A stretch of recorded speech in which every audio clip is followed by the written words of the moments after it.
parada em si, a feira, todos os eventos que ocorrem no mês do orgulho, movimenta muito dinheiro. A gente quer que esse dinheiro se movimente ao longo do ano para as pessoas, para que elas possam ter trabalho, possam ter o respaldo do poder público também, porque é um direito delas. A diversidade é sempre importante ressaltar em todos os parâmetros.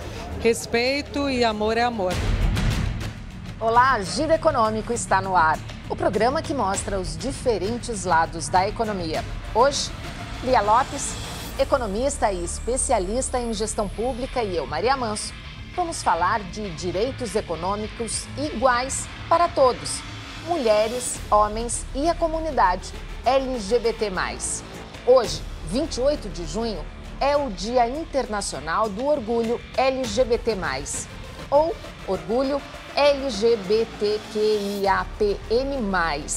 A sigla cresceu porque mais grupos têm buscado visibilidade para as próprias identidades.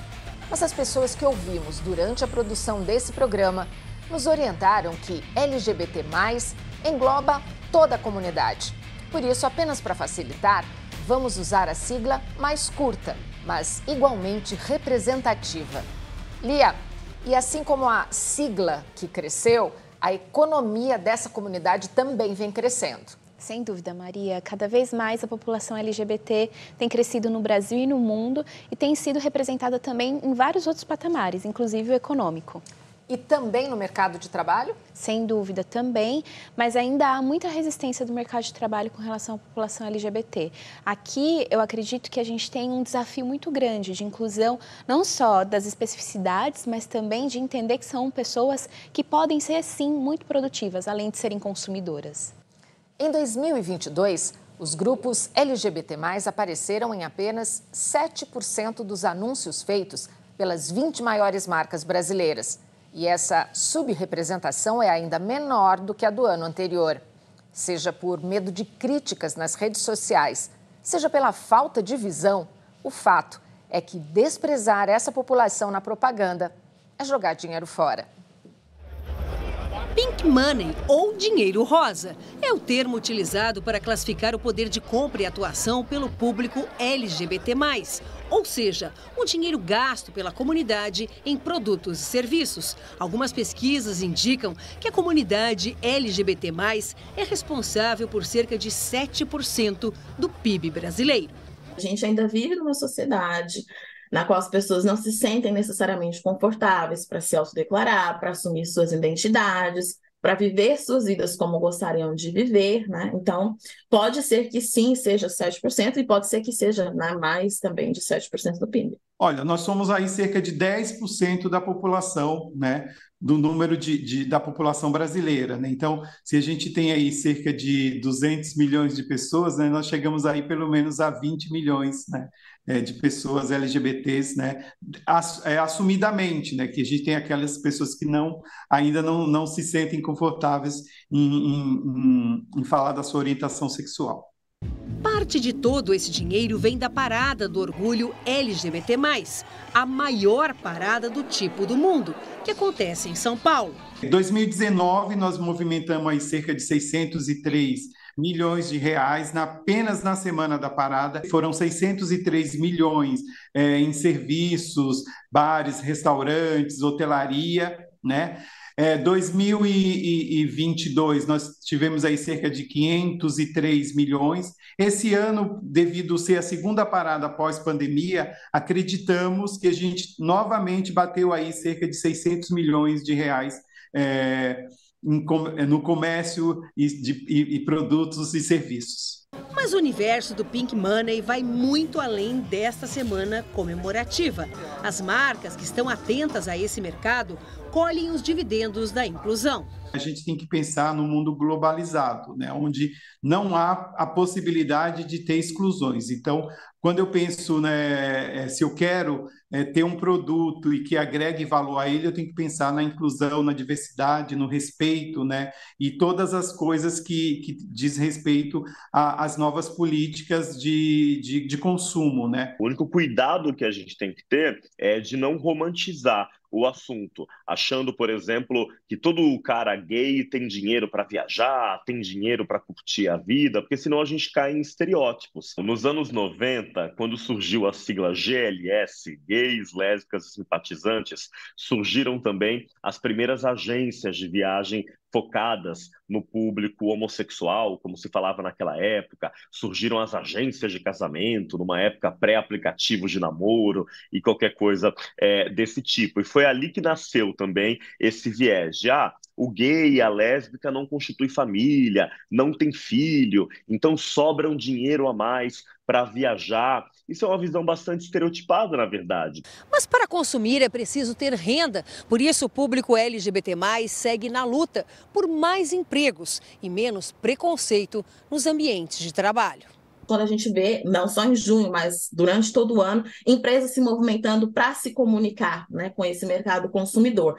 Mas também é bom que quando a gente enxerga empresas se movimentando para elevar pessoas LGBTQIA+, especialmente para cargos de liderança, né? Uma série de pesquisas mostra hoje que a empresa que conta com diversidade, a empresa que tem um ambiente inclusivo, ela também é mais inovadora, ela é mais criativa, ela tem colaboradores com taxas de engajamento maiores, ela tem um clima organizacional mais favorável, ela ganha uma habilidade maior de se comunicar, de antecipar demandas, de identificar oportunidades, porque, claro, a sociedade é diversa. Então, é importante que a empresa também tenha essa representatividade. Portanto, a decisão de incluir, ela é moral e ética, mas, acima de tudo, ela é fundamental do ponto de vista econômico. A gente traz mais inovação para as empresas e acrescenta mais pessoas à relação daquelas que podem consumir e, portanto, fazer a economia girar. Quando uma população que é marginalizada cresce, entra na roda de consumo, o país inteiro cresce, porque essa população pode empreender, pode consumir produtos de outros, pode ter uma vida mais digna. Isso tem impacto em indicadores de segurança, indicadores de saúde mental, entre várias outras questões que são fundamentais aí para uma nova rodada de crescimento no país. Muitas empresas têm aumentado a oferta de empregos para a comunidade, um crescimento de 30% ao ano em média. Mas também há pesquisas que mostram que 33% das empresas evitam contratar pessoas LGBT+, para cargos de chefia. E a homofobia no ambiente de trabalho, mesmo que disfarçada, prejudica a produtividade e a saúde mental desses funcionários. Lia, avançamos alguns passos, como mostrou a reportagem, mas como sociedade a gente ainda precisa escalar um Everest, né? Sem dúvida. Acho que a gente está enfrentando também vários desafios, né? Como bem trouxe a reportagem, a comunidade ela é muito vista e benquista quando consumidora, mas pouco acessada quando ela é requisitada, por exemplo, para as questões de trabalho. E aí o desafio é pensar fora da caixa, né? Será que nós estamos construindo uma sociedade realmente justa, diversa e dando oportunidades para todos, no sentido de alcançar mais pessoas com mais habilidades para executar essas atividades que não sejam sempre as mesmas pessoas que a gente está acostumado nas nossas bolhas, né? Então, inclusão e diversidade no mercado de trabalho é fundamental, porque é isso que faz com que a roda circule, né, e gire. Se as pessoas não têm salários dignos, elas também não vão conseguir consumir. Então, é um efeito cascata, né? Infelizmente, mais para o vicioso do que para o virtuoso. Quando você inclui pessoas LGBTs, além dessa questão da criatividade, da inovação, você também traz para o seu time outras perspectivas de visões, outras realidades que podem agregar, inclusive, num crescimento econômico, numa visão mais assertiva ao nicho de mercado colocado, né? E dentro dessa comunidade, os mais rejeitados costumam ser os travestis e os transexuais no mercado de trabalho. Sim, porque essa população em específica dentro da comunidade LGBT é a mais discriminada e a mais desvalorizada, né? Essas pessoas são expulsas geralmente de casa muito jovens por não aceitação, né, da sua orientação sexual, acabam infelizmente caindo no mundo da prostituição como única saída e isso acaba fazendo com que elas não tenham uma assertividade, uma acessibilidade ao mercado de trabalho com dignidade. Lia, vamos olhar então agora no gráfico o outro lado dessa história, que é o quanto esse público consome comparativamente nos países. Nesse gráfico, a gente vê, né, que o Brasil, aqui com 10,9 milhões de pessoas, estão consumindo em torno de 96 bilhões de dólares. Mas se você olhar para o valor total, população e valor representado a nível global, a gente chega num patamar de quase de um país, né? Então, se a gente vê, ao todo, no mundo, nós temos em torno aí de 371 milhões de pessoas declaradas LGBTQIA+, e também consumindo aí em torno de 3,9 trilhões de dólares. Isso seria a quarta economia mundial. Exatamente, seria a quarta economia, é mais do que muitos países desenvolvidos. E isso é muito importante, mostra o potencial que essa comunidade tem, não só no Brasil, mas no mundo, né? E que ela precisa ser reconhecida como tal. E o que eles consomem? Eu acredito que não é só o mercado... A gente tem um estereótipo, né, de achar que as pessoas LGBTs consomem sempre produtos LGBTs, mas na verdade não, são pessoas comuns como nós, consomem tudo o que nós consumimos. Então, vão consumir alimentos, vão consumir produtos de higiene e limpeza, vão consumir gastronomia, vão consumir beleza, vão consumir roupas. Então, essas pessoas, elas na verdade movimentam a economia tanto quanto homens e mulheres cis, né? E aqui fica um adendo mesmo, da gente perceber essas pessoas enquanto pessoas. Não é que eles são diferentes de nós, somos iguais, mas também somos diferentes. E eles também querem se ver na propaganda, né? A gente falou disso agora há pouco. A representação, ela não se dá apenas em números, né? Elas precisam também estar visíveis, até para serem exemplos. Então, quanto mais você tem essa população representada em propagandas, você também faz com que outras pessoas se reconheçam e se vejam. Se você não se vê nas propagandas, você não se aceita, você não se reconhece. Então, isso também impacta na autoestima, na valorização e em vários outros fatores. As empresas estão perdendo o bonde da história, né? Sem dúvida. E eu acredito que a diversidade é o desafio, mas também é o grande avanço desse século. A seguir, depois do intervalo, vamos falar sobre a obrigatoriedade de homens e mulheres que exercem a mesma função terem o mesmo salário. Sim, em pleno século XXI, isso ainda é uma questão que precisa ser reivindicada. A gente já volta.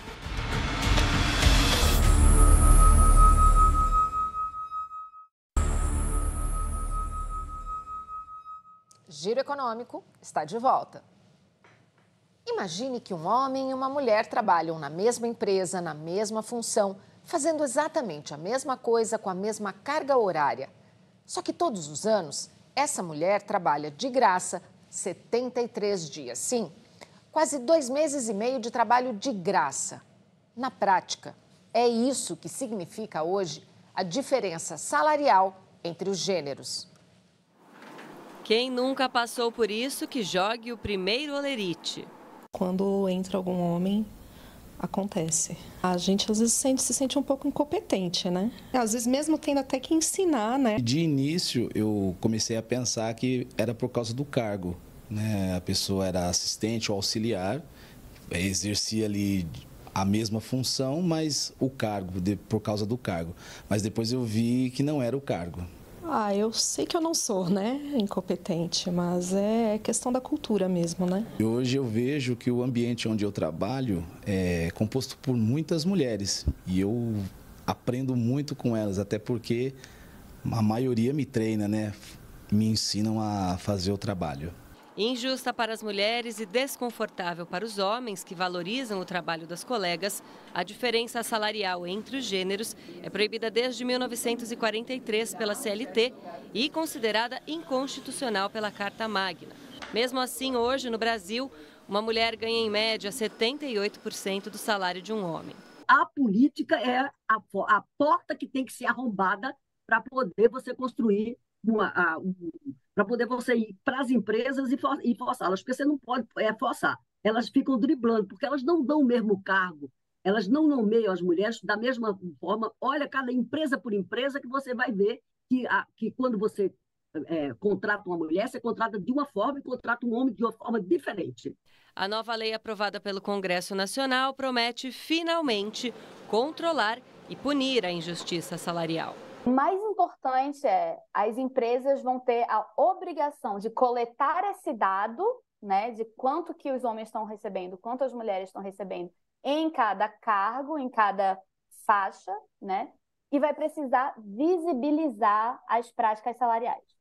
Porque quando você tem a responsabilidade de mostrar para a sociedade como que estão os salários dentro da sua empresa, já muda completamente. Quando, além disso, você sabe que você vai ser penalizado por perpetuar diferenças entre homens e mulheres, né, principalmente olhando para salário, então a resposta vai ser mais rápida ainda. Pagar mais para os homens e menos para as mulheres que exercem os mesmos cargos é um problema global.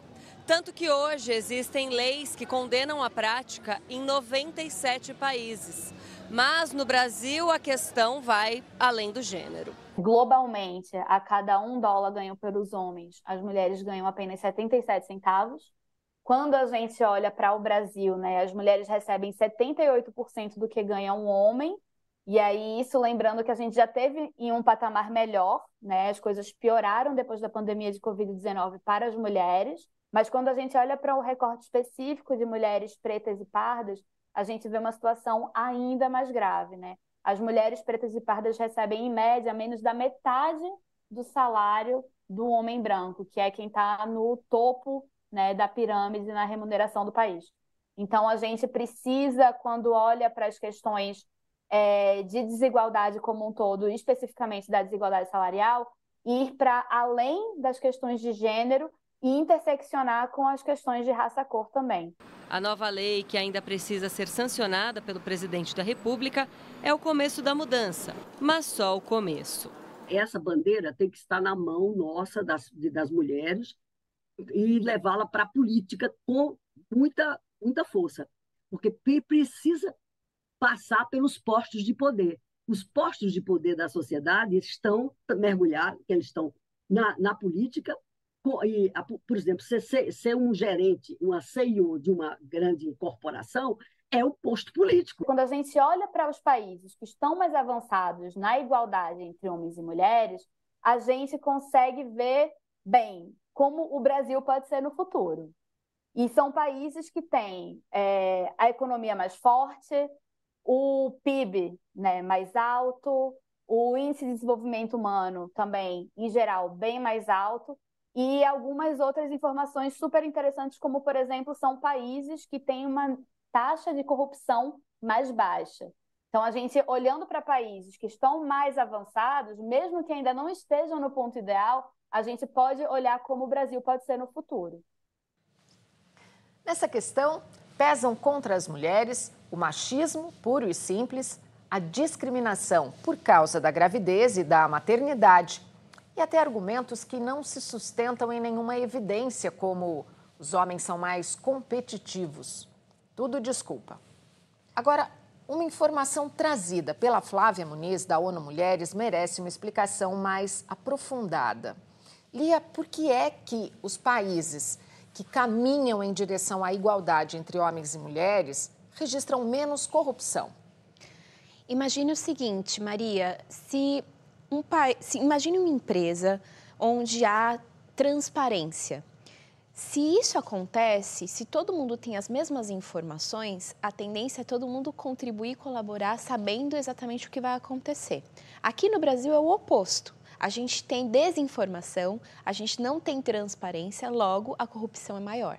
Porque exatamente ela não fica evidente, os dados não estão dados, né? Quer dizer, é uma cultura que começa nas empresas e se estende para tudo. Acredito que sim, as empresas têm a responsabilidade de cultura institucional, de reproduzir, né, a falta de transparência em alguns aspectos, mas isso também tem muito a ver com a cultura do país, né? A gente também tem uma forma de se organizar e de se estruturar onde homens e mulheres não são vistos como iguais, mesmo que isso esteja na nossa Constituição. E eu acho que aqui o projeto de lei que agora foi sancionado, foi aprovado e vai ser sancionado, tende a trazer-se como um ponto crucial. Ou seja, se somos consideradas iguais, por que a diferença salarial? Não se justifica. Então, aqui está o elemento base para essa questão. A gente já viu na reportagem que uma mulher hoje no Brasil ganha, em média, 78% do salário de um homem. Mas vamos olhar aqui no quadro a evolução dessa diferença. O que esse gráfico nos diz, Lia? Olha, em 2012, a gente tem ali 26,4% de diferença entre salários, né, de homens e mulheres. E aqui, 2022, 22%. Se você olhar dessa forma, em 10 anos, a gente teve uma diminuição aí de 4%, ou seja, as mulheres estão recebendo um pouco mais comparativamente. Mas se a gente se atentar um pouquinho mais aos dados e ao gráfico, a gente vai perceber que quando o país entra em situações de crise, geralmente o calo aperta mais para o lado da mulher. Por que eu digo isso?